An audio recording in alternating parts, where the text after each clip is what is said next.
Hello friends, the reading capsule पर आप सभी का स्वागत है। क्या कभी आपने किसी नदी किनारे पड़े पत्थर को देखा है?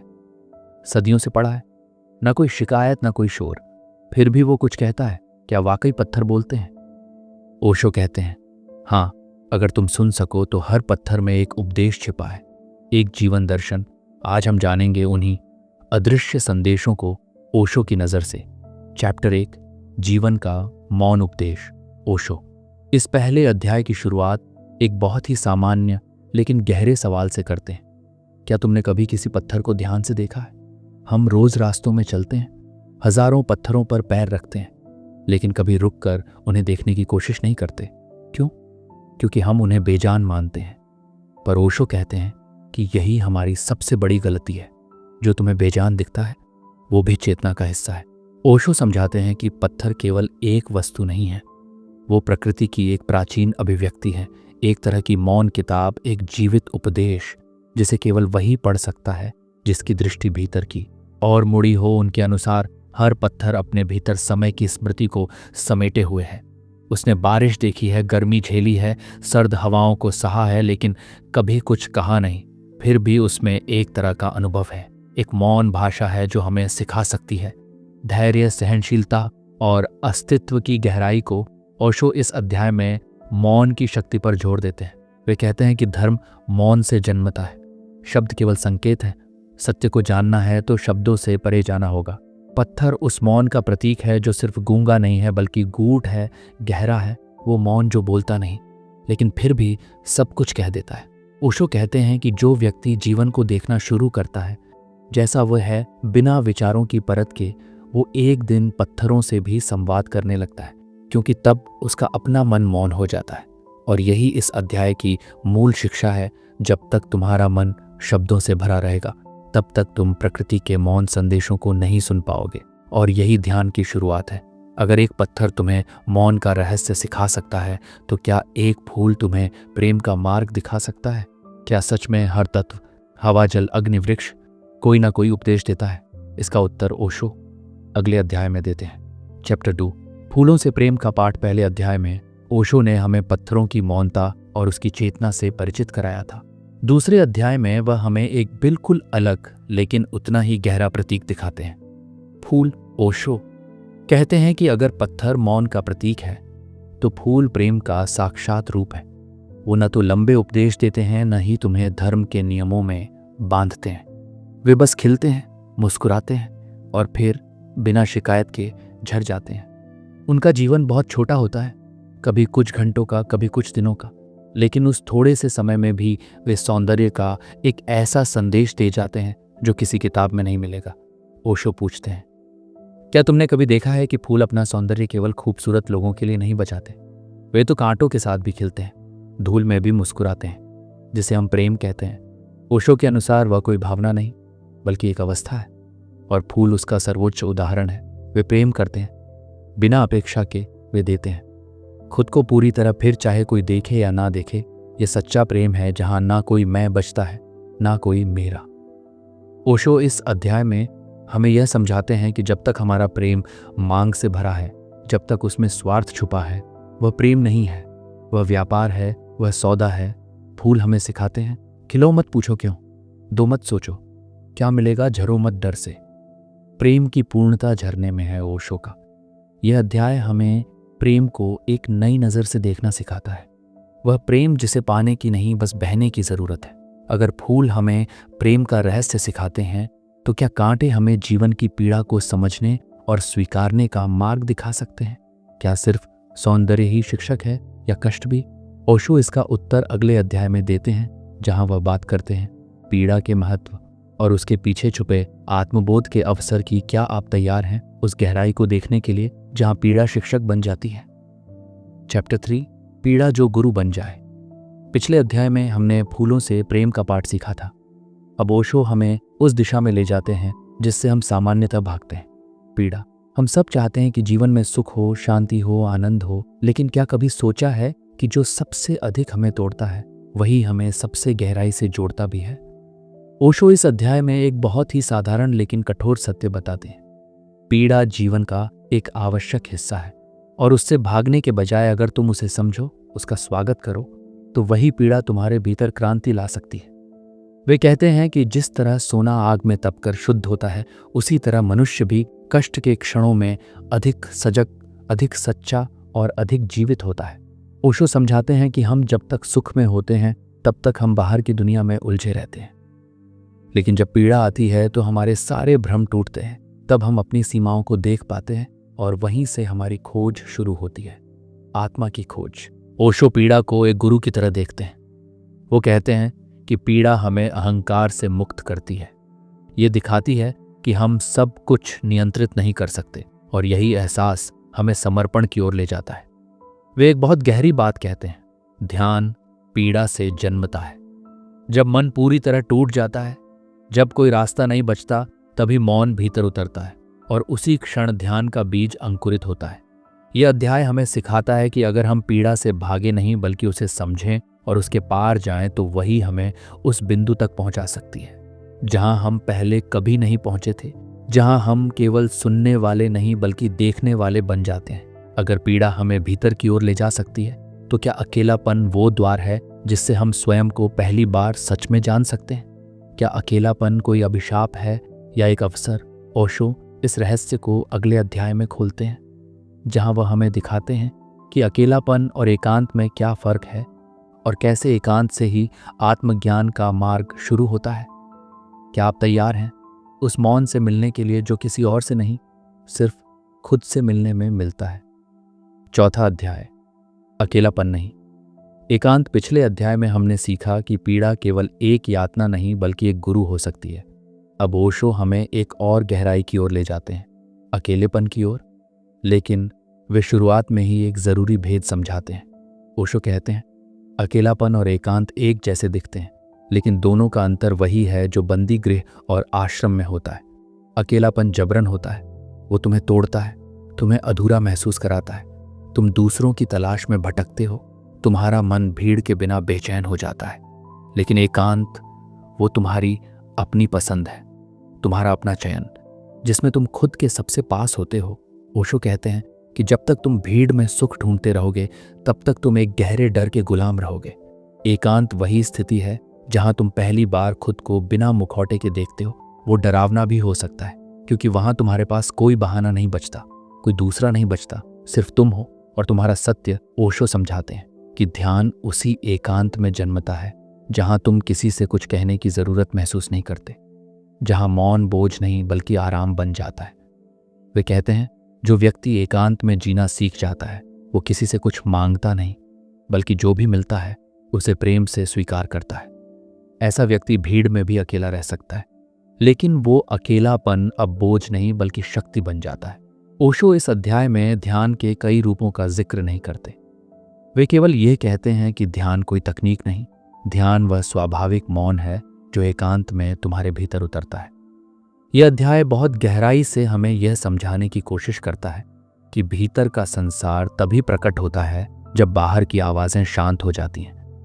अगर एकांत में हमें खुद का सच्चा चेहरा दिखाई देता है, तो क्या इस एकांत में हम अपने भीतर ईश्वर का अनुभव भी कर सकते हैं? क्या ईश्वर किसी मंदिर या मूर्ति में नहीं बल्कि हमारे ही भीतर छुपा है? ओशो इस प्रश्न का उत्तर अगले अध्याय में देते हैं, जहां वे बात करते हैं ईश्वर की उस परिभाषा की जो किसी नाम, रूप या धर्म से जुड़ी नहीं है बल्कि सीधे तुम्हारी चेतना से जुड़ी है। क्या आप तैयार हैं उस ईश्वर से मिलने के लिए जो तुम्हारे बाहर नहीं बल्कि तुम्हारी ही आत्मा की गहराई में छुपा है? चैप्टर 5, ईश्वर, रूप नहीं, अनुभव। पिछले अध्याय में ओशो ने हमें एकांत की शक्ति से परिचित कराया था। अब इस अध्याय में वे उस बिंदु पर पहुंचते हैं जहां आत्मा और परमात्मा का मिलन संभव होता है, ईश्वर। लेकिन ओशो की ईश्वर के बारे में धारणा परंपरागत नहीं है। वे स्पष्ट करते हैं, ईश्वर कोई व्यक्ति नहीं है, न वह मूर्ति में छुपा है, न किसी धर्म ग्रंथ में बंद है, बल्कि ईश्वर एक अनुभव है, एक घटना है जो तभी घटती है जब तुम पूरी तरह मौन हो जाते हो, पूरी तरह खाली। ओशो कहते हैं, जब मैं मिटता है तभी वह प्रकट होता है। ईश्वर कोई बाहरी शक्ति नहीं जो ऊपर आसमान में बैठी है, वह तुम्हारे ही भीतर है, लेकिन तुम उसे देख नहीं पाते क्योंकि तुम्हारी आंखें बाहर लगी हैं। तुम्हारा मन विचारों से भरा हुआ है और विचारों की भीड़ में ईश्वर दिखाई नहीं देता। वो सिर्फ अनुभव होता है। जब मन पूरी तरह शांत होता है, ओशो के अनुसार ईश्वर को समझा नहीं जा सकता, उसे केवल जिया जा सकता है। वो किसी उपासना से नहीं, किसी विश्वास से नहीं, बल्कि पूर्ण मौन की स्थिति में उतरने से घटता है। वे एक बहुत सुंदर बात कहते हैं, ईश्वर कोई जवाब नहीं है, वह एक प्रश्न की पूर्ण समाप्ति है। जहां कोई पूछने वाला नहीं बचता, वहां केवल उपस्थिति रह जाती है। ओशो इस अध्याय में किसी धर्म विशेष की आलोचना नहीं करते, बल्कि वे यह दिखाते हैं कि ईश्वर को नाम देना ही उसे खो देना है, क्योंकि नाम सीमित होता है और ईश्वर असीम है। यह अध्याय हमें इस दिशा में ले जाता है जहां हम यह समझने लगते हैं कि धार्मिक होना किसी धर्म को मानना नहीं, बल्कि अपने भीतर उतरने की ईमानदार कोशिश है, और वही कोशिश अंततः ईश्वर को घटने देती है। अगर ईश्वर कोई रूप नहीं, कोई शब्द नहीं, बल्कि एक मौन अनुभव है, तो क्या प्रार्थना भी शब्दों से नहीं बल्कि मौन से करनी चाहिए? क्या सच्ची प्रार्थना का अर्थ है कुछ मांगना नहीं, बल्कि सिर्फ उपस्थित हो जाना? ओशो इसका उत्तर अगले अध्याय में देते हैं, जहां वे प्रार्थना को एक नई दृष्टि से समझाते हैं। वो दृष्टि जो किसी मंदिर या मजहब की नहीं, बल्कि तुम्हारी आत्मा की आवाज है। क्या आप तैयार हैं उस प्रार्थना को सुनने के लिए जो बिना शब्दों के भी पूरी हो जाती है? चैप्टर 6, प्रार्थना शब्द नहीं, उपस्थिति। पिछले अध्याय में ओशो ने हमें बताया कि ईश्वर को जाना नहीं जा सकता, वह किसी नाम रूप में नहीं समाता, वह घटता है मौन में। अब इस अध्याय में वे हमें उसी मौन की अगली परत दिखाते हैं, प्रार्थना। लेकिन ओशो की नज़र में प्रार्थना वो नहीं है जो आमतौर पर की जाती है। वे कहते हैं, जिस प्रार्थना में तुम कुछ मांग रहे हो वो प्रार्थना नहीं, सौदा है।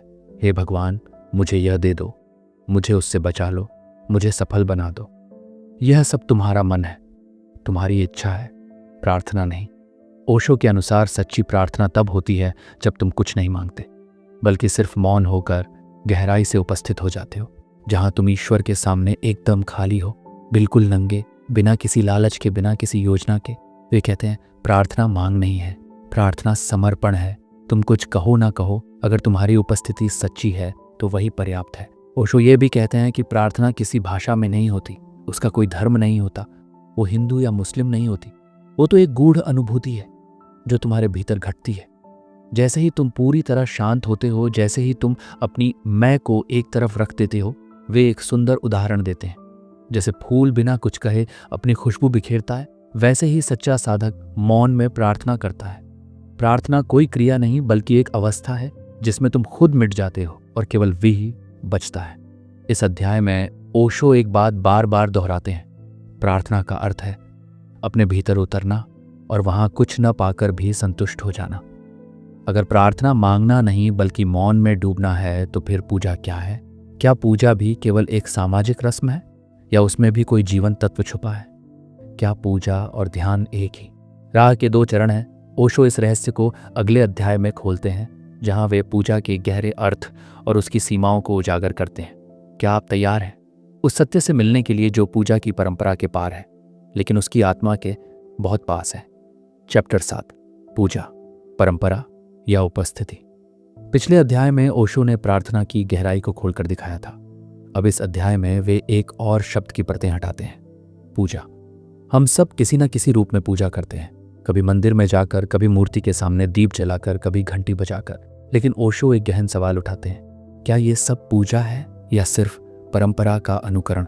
ओशो कहते हैं, अगर पूजा में जागरूकता नहीं है तो वह सिर्फ एक यांत्रिक क्रिया है। तुम्हारा शरीर वहां है लेकिन तुम्हारा मन कहीं और है, तो तुम ईश्वर के सामने नहीं बल्कि अपने ही भ्रमों के सामने खड़े हो। वे कहते हैं, सच्ची पूजा वह है जिसमें प्रेम हो, जागृति हो और मौन हो। अगर तुम पूजा कर रहे हो लेकिन भीतर कोई स्पर्श नहीं हो रहा, तो वह सिर्फ अभ्यास है, कोई जीवंत अनुभव नहीं। ओशो पूजा को केवल धार्मिक कर्मकांड से अलग करके एक अंतरतम अनुभव की तरह प्रस्तुत करते हैं। वो पूजा जो किसी बाहरी मूर्ति की नहीं बल्कि भीतर की चेतना की होती है। वे कहते हैं, मूर्ति सिर्फ उन प्रतीक है, ईश्वर वहां नहीं रहता। लेकिन अगर तुम पूरी श्रद्धा और मौन में हो तो वही प्रतीक एक जीवंत द्वार बन सकता है। ओशो इस अध्याय में यह भी बताते हैं कि पूजा और ध्यान एक ही राह के दो चरण हैं। पूजा बाहर से भीतर की ओर यात्रा है, ध्यान भीतर से भीतर उतरने की गहराई है। लेकिन अगर पूजा केवल आदत बन जाए तो वह तुम्हें भीतर ले जाने के बजाय तुम्हें और ज्यादा खोखला कर देती है। वे बार बार यह बात दोहराते हैं, पूजा का केंद्र ईश्वर नहीं तुम्हारी उपस्थिति होनी चाहिए। ईश्वर तो वहीं है, लेकिन क्या तुम वहां हो? अगर सच्ची पूजा बाहरी कर्मकांड नहीं बल्कि जागरूकता की क्रिया है, तो क्या धर्म भी केवल मान्यताओं और परंपराओं का नाम नहीं बल्कि एक जीने की शैली हो सकता है? क्या धर्म मंदिर मस्जिद तक सीमित है, या वह हर उस क्षण में है जहां तुम पूरे हो? ओशो अगले अध्याय में इसी सवाल का उत्तर देते हैं, जहां वे धर्म की परंपरागत समझ को तोड़ते हैं और एक ऐसी दृष्टि देते हैं जिसमें धर्म कोई संस्था नहीं बल्कि एक अंतः यात्रा बन जाता है। क्या आप तैयार हैं धर्म को नए सिरे से समझने के लिए, बिना डर और बिना पूर्वाग्रह के? चैप्टर 8, धर्म संस्था नहीं सहज जीवन। पिछले अध्याय में हमने पूजा को समझा कि वह कोई कर्मकांड नहीं बल्कि आंतरिक उपस्थिति का भाव है।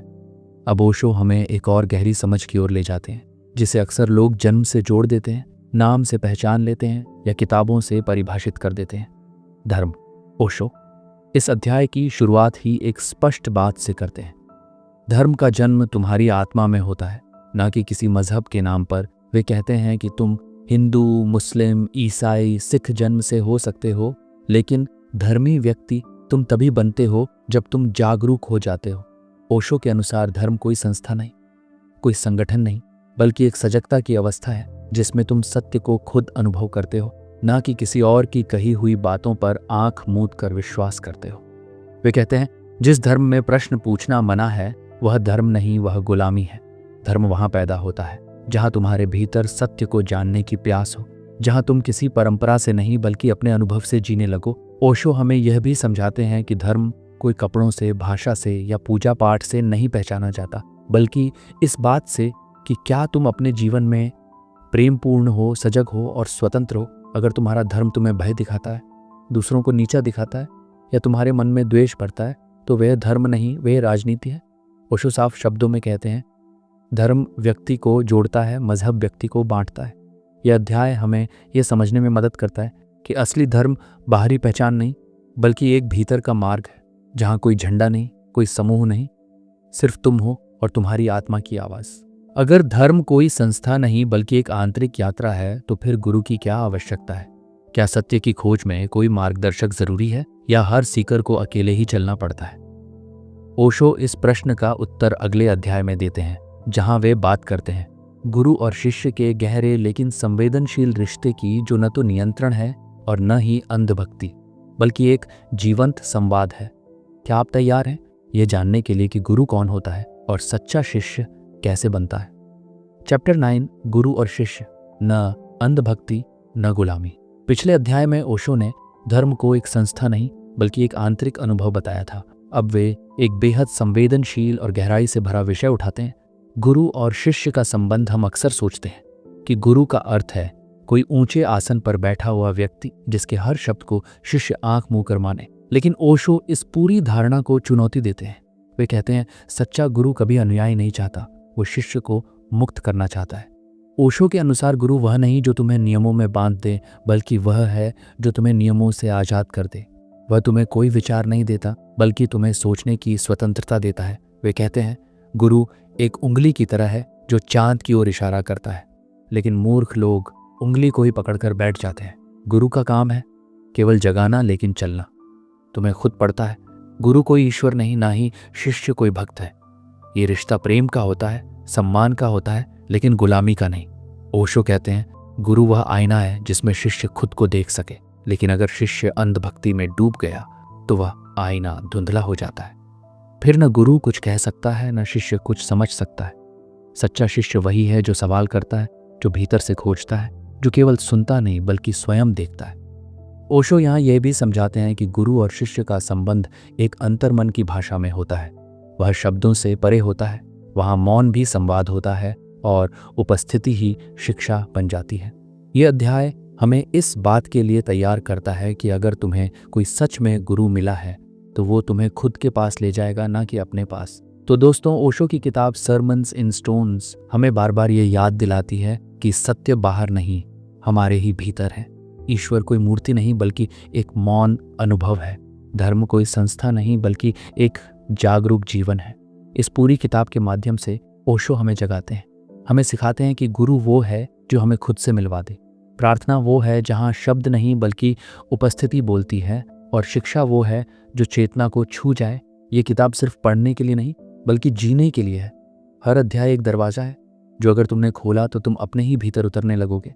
अगर इस वीडियो ने आपके भीतर एक भी सवाल जगाया है तो उसे पकड़ो, उसे दबाओ मत। उसी सवाल से शुरुआत होती है असली खोज की। अगर आप चाहते हैं कि हम ओशो की दूसरी किताबों पर भी ऐसी ही गहराई से चर्चा करें तो कमेंट में ज़रूर बताएं।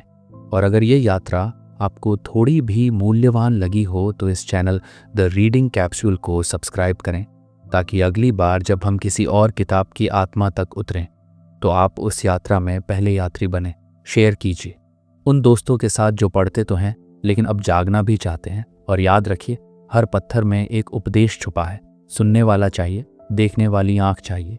फिर मिलते हैं अगली किताब के साथ, एक नई दृष्टि के साथ। तब तक सवाल करते रहिए, खोजते रहिए और सबसे पहले खुद को जानिए। धन्यवाद। द रीडिंग कैप्सूल पर जुड़ने के लिए शुक्रिया।